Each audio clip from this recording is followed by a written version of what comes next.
A new town, a fresh start. That's what I kept telling myself. After a tumultuous year of personal setbacks, I took a job as an art teacher in a small town elementary school. The town was quaint, surrounded by woods and meadows, giving it an untouched aura. The locals were affable, but they seemed to hold a guarded distance from newcomers. They didn't openly discuss the town's past, and I didn't ask. My classroom overlooked a serene playground dotted with colorful swings and slides. But beneath its tranquil appearance, there was an eeriness, a stillness that seemed to grip the place during class hours. Everything was routine until about 3 weeks into my tenure. That day, while cleaning up after class, I came across a drawing by little Emily, one of my brightest students. It depicted the schoolyard with children playing, but on the side, there was a tall, shadowy figure, vaguely humanoid but featureless. The figure loomed large, ominously watching the children. Brushing it off as a child's overactive imagination, I went on with my day. However, as the days went by, I started finding similar drawings from different students. All sketches of the schoolyard featured this mysterious dark figure. The consistency was chilling. Who was this entity they were drawing? And why had none of them ever mentioned it during class? To assuage my growing paranoia, I decided to have an open discussion. The next day, as I displayed the drawings on the board, an uneasy silence fell upon the room. Faces went pale, and there were whispers but no concrete answers. Asking them individually bore no fruit. Emily, usually chirpy, just stared at her desk, whispering, "He watches. We can't say." Confused and concerned, I approached the principal, Mrs. Halloway. She was a stern woman in her 50s with graying hair and glasses that sat at the bridge of her nose. When I laid out the drawings before her, her face went from casual interest to solemnity. "This has been happening for years," she murmured, her voice carrying the hint of fear. "Every few years, the children draw him, but none of them speak about it outside these walls. But who is he? Why hasn't anyone looked into it?" She looked out of the window, her face darkening. "We did it once, about a decade ago. It led to a horrifying incident. A teacher went missing. We found her belongings scattered around the woods, but she was never found." I gulped. "Do you think this figure had something to do with it?" "I don't know. But since then, we've left it be. And things remained quiet." I couldn't let it go. The thought of a mysterious figure preying upon our school, even during daylight, was unsettling. I had to unravel this. Over the next few days, I observed the playground from my window during recess, but saw nothing. Frustration built, but I wasn't ready to give up. One day, armed with binoculars, I decided to watch from the roof for a broader view. As children played, I scanned the perimeters, the tree lines, and the distant woods, and then my heart froze. There, at the edge of the woods, stood a tall, dark silhouette. It was still, just watching, the shadowy figure from the drawings.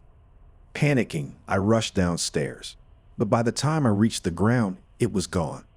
The only evidence, a trail of large, distorted footprints leading into the woods. Rumors spread. The school was abuzz with whispered tales of past incidents, of children who claimed they were beckoned by this figure, of teachers who heard whispered lullabies luring them into the forest. One evening, as the sun began its descent, casting an orange hue over the horizon, I decided to venture into the woods. Curiosity and dread wove a tight knot in my stomach. Each rustling leaf, each creaking branch amplified my fear. I followed the trail of footprints that led to a clearing. In its center stood an old, dilapidated shack, camouflaged by overgrown bushes and vines. The footprints led straight to its door. Taking a deep breath, I pushed the door. It creaked open, revealing a dimly lit room. Drawings littered the floor. Drawings of the school, of children, of the figure itself. There were newspaper clippings dating back years, detailing the disappearance of various townsfolk. Among them was the art teacher from a decade ago. A shiver ran down my spine as I pieced together the horrifying puzzle. This mysterious figure had been stalking the town for years. But why? As I dug deeper into the clippings, one name kept recurring. Albert Conway, a former art teacher from the 70s. He was obsessed with eternalizing the innocence of youth in his artwork. But one day, he disappeared into the woods and was never seen again. Suddenly, I heard a raspy voice. Art captures the soul, preserves innocence. Whipping around, I came face to face with a tall, gaunt figure, eyes hollow but gleaming with obsession. Albert Conway, or what remained of him. You've been watching the school. The children. They inspire me, he whispered. Their art, their innocence. I tried to become one with it, but the woods changed me. Now I watch, I sketch, I preserve. Terrified, my mind raced for an escape. Your work, I began, trying to sound calm. It's haunting. The town should see. For a moment, he looked conflicted. I seized my chance, lunging for the door. As I sprinted through the woods, I heard him scream, a sound of anguish and despair. Reaching the town, I alerted the police. They found the shack, the drawings, but no sign of Conway. They searched, but the woods were vast and labyrinthine. The school added additional security, ensuring the safety of the children, but the figure was never seen again. To this day, the town remains under the eerie shadow of the unknown. The haunting memory of a teacher who lost himself to obsession, forever watching from the woods, is a chilling reminder of the thin line between passion and madness. I remember moving into the suburb, seeking solace from the concrete jungle's cacophony. I was a psychologist, constantly diving into the depths of the human psyche. The peace and quiet of this picturesque neighborhood seemed like the perfect antidote to my often noisy profession. The house I purchased was part of a series listed by the same real estate agent, Robert Goodwin. On the surface, Robert seemed like any other agent, always with a smile plastered on his face and an uncanny ability to sell houses like hotcakes. But there was something distant in his eyes, a history that he never shared, and an air of unease that lingered around him like a barely visible mist. It was the third night in my new abode, surrounded by white picket fences and perfectly manicured gardens, when the first nightmare struck. I found myself standing in the middle of a long, dimly lit corridor. The wallpaper, yellowed with age and peeling at the edges, bore witness to time's decay. At the end of the corridor was a door, slightly ajar, from which spilled a sickly orange glow. Whispers echoed from behind the door, incoherent and yet somehow familiar. As I approached, the whispers grew louder, more desperate. I felt an inexplicable dread. When I finally mustered the courage to peer inside, there was nothing. An empty room, save for the chilling presence of a shadow that shouldn't have been there. It was cast by no discernible object. Jolted awake, sweat dripping down my brow, I was relieved to find myself in the comfort of my room. The familiar surroundings provided some semblance of relief. However, at a neighborhood BBQ party a few days later, I discovered I wasn't the only one. As the night progressed and inhibitions decreased courtesy of wine and laughter, a neighbor hesitantly spoke about a recurring dream. The description was hauntingly similar to mine. The corridor, the whispers, the shadow. As the night wore on, more neighbors joined in, each recounting their own version of this shared nightmare. The atmosphere grew tense, conversations reduced to whispers, and faces pale. Curious, I began noting down patterns, asking specifics. To my astonishment, all these nightmares began shortly after moving into the houses sold by Robert Goodwin. I felt an itch, the same I'd often get at the start of a new case in my clinic. This was a puzzle I was determined to solve. Diving deep into the history of the neighborhood and the houses, I unearthed a peculiar finding. Decades ago, there had been another street where my house now stood. A fire had ravaged it, and the entire row of houses had been consumed. Families lost, memories charred.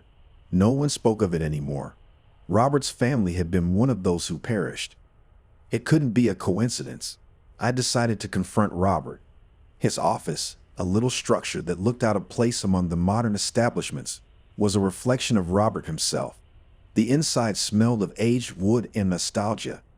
As I recounted our nightmares, his ever-present smile slowly faded, replaced by a look of genuine concern, or was it guilt? "What do you want from me?" he asked, his voice barely above a whisper. "The truth," I replied firmly. With a sigh, he began. "I didn't know about the fire. My grandparents died in it. My father barely made it out alive. The trauma left him scared, and he was haunted by nightmares. The same nightmares you described. He continued. He told me he'd hear the whispers of all those who were lost, see shadows in rooms, and the weight of their memories pressed on him every day. He became a real estate agent, hoping to rebuild the neighborhood, making it a happy place. And I continued his legacy. But these nightmares, I thought they were unique to him, a byproduct of the trauma. I never knew. It struck me then. The corridor in our nightmares resembled the hallways of old houses from that era. The door represented the barrier between life and memories lost, and the shadow. Perhaps it was the echo of lives lost, trying to communicate through the most vulnerable part of our psyche, our dreams. My logical mind struggled to wrap itself around the revelation. Was it the land's memories replaying themselves, or some form of collective unconscious shared amongst the residents? Determined to end this, I rallied the community. We held a memorial service for those who had perished, acknowledging their memories, the loss, and finally giving them a proper farewell. The nightmares diminished in intensity and frequency. A month later, they were a distant memory for most, but the echoes remained. One evening, as I sat in my garden, Robert approached, looking much older than I remembered. "I'm retiring," he announced, "and leaving the town." "But why?" I asked, surprised. "I think it's time," he replied cryptically. "By the way," he added, handing me a folded piece of paper, "this was my father's. He wrote it during his last days." Opening the note, I found a series of sketches, corridors, doors, and a shadow. But it was the last sketch that made my heart drop. A sketch of a room with a man standing in the middle, casting a shadow that looked eerily like Robert. The mountains have always called to me. Growing up in a small town nestled at the foot of the imposing Mount Wendigo, I knew its trails like the back of my hand. As a child, my father shared with me tales of the old settlers, of how the very name Wendigo was derived from local legends about creatures who hunted humans. Many said those tales were pure folklore, told to keep children from straying into the mountains, but I had always felt there was a seed of truth in them. By adulthood, I'd taken up the mantle of local ranger. Every day, I patrolled those very trails, ensuring the safety of visitors, many of whom were tourists lured by the mountain's beauty. But the recent incidents were like nothing I'd ever seen before. Hikers were going missing. One minute they'd be on the trail, and the next, they'd vanish, leaving behind a solitary, cryptic symbol etched into the dirt or on a nearby tree. A triangle with a line cutting through its center. Local authorities were stumped. The town was buzzing with rumors, and for the first time, I felt a cold prickle of dread at the thought of patrolling those very trails. It was on a cold, overcast morning that I encountered a hiker, Elise. Her striking blue eyes looked haunted as she approached me at the trailhead. "Are you the ranger?" she asked. "That's me," I replied, studying her. "Are you headed up the trail?" She hesitated. "Yes, but I've heard about the missing people." I nodded. "Just stick to the trail, and you'll be fine." We chatted for a while longer, and as she walked away, I had an overwhelming feeling of unease. I decided to keep a close eye on her from a distance. The mountains were silent, except for the occasional rustling of leaves and distant bird calls. The hours went by, but I kept my pace, maintaining a safe distance from Elise. It was when she reached Echo Point, a famous lookout, that I saw him. A tall figure, dressed entirely in black, standing a few meters away, watching her. He was far enough away that his features were obscured, but I could feel the intensity of his gaze. Elise seemed unaware of his presence. The eerie silence was punctuated by the soft murmur of the wind. My instincts screamed danger. I slowly approached the scene, hand on the pistol I always carried. Just then, the mysterious man made a move towards Elise. Panic surged through me. I yelled, warning her, and sprinted towards them. The shout startled Elise, who turned just in time to see the figure bearing down on her. She screamed, stumbling backwards. By the time I reached her, the man had vanished. "Who was that?" she panted, clinging to my arm. "I don't know," I admitted, scanning the surroundings, "but he's the reason people have been disappearing." A shiver ran down my spine as I recalled the stories from my childhood. But this was no mythological beast. It was a living, breathing human. We began our descent, but the feeling of being watched never left. Each rustling leaf, each creaking branch, heightened our anxiety. The trail twisted and turned. Suddenly, there it was, the symbol etched onto a tree, the triangle with a line through it. But this time next to it were fresh gouges that resembled the outline of a human. "We need to hurry," I said. The farther we descended, the more symbols we found, each one more elaborate and menacing than the last. The realization dawned on me. The stalker was leading us into a trap. Suddenly, Elise stopped. "I hear footsteps," she whispered. I strained my ears, and sure enough, the soft sound of footsteps approached from behind. Without a word, we veered off the trail and hid behind a large boulder. Moments later, the mysterious figure walked by, and to my horror, I recognized him. It was Marcus, a childhood friend and fellow ranger. But there was something very wrong. His eyes were vacant, his movements robotic. "We need to understand what's happening," Elise said, determination flashing in her eyes. Together, we followed Marcus, keeping a safe distance. He led us to a hidden cave, its entrance marked with the same ominous symbol. The interior was lit by a strange, pulsating light. As we stepped in, we found a sight that would haunt me forever. There were multiple figures, all dressed in black, standing around a stone table. On the table lay a person, bound and unconscious. Next to them stood Marcus, holding a sharp instrument. We were witnessing an initiation. I realized the horrifying truth. The symbol wasn't just a marker. It was a sign of membership to this deranged cult, of which Marcus was a part. Their motive was clear. They were brainwashing their victims, adding to their ranks. As we backed away, a twig snapped underfoot. Every head turned towards us, their eyes, empty and soulless, fixed on our forms. We turned and ran, the sounds of pursuit echoing behind us. We made it to the town, alerting the authorities. A subsequent raid found the cave empty, the cultists having disappeared. But Marcus was found wandering nearby, confused and disoriented, with no memory of the recent events. The town was abuzz with the revelations. The hiking trails were temporarily shut down, and Mount Wendigo's sinister legend grew even darker. As for me, I never looked at the mountains the same way again. They no longer called to me. Instead, they whispered chilling tales of the silent stalkers of Mount Wendigo.